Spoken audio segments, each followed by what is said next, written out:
които леглото да споделиш. Малко са тези, с които искаш да се събудиш и да се усмихнеш сутрин на раздяла и да очакваш цял ден с нетърпение.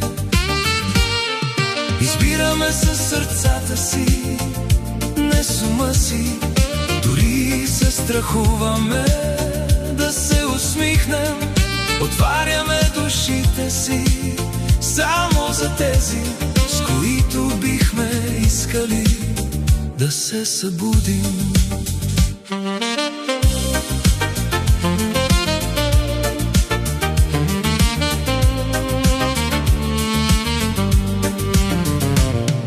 Малко са тези, с които можеш да споделиш, които разбират само с половин поглед. Пред тях не се притесняваш да се разкриеш и можеш да разкажеш всяка своя болка. Избираме със сърцата си, не с ума си, дори се страхуваме да се усмихнем. Отваряме душите си само за тези, с които бихме искали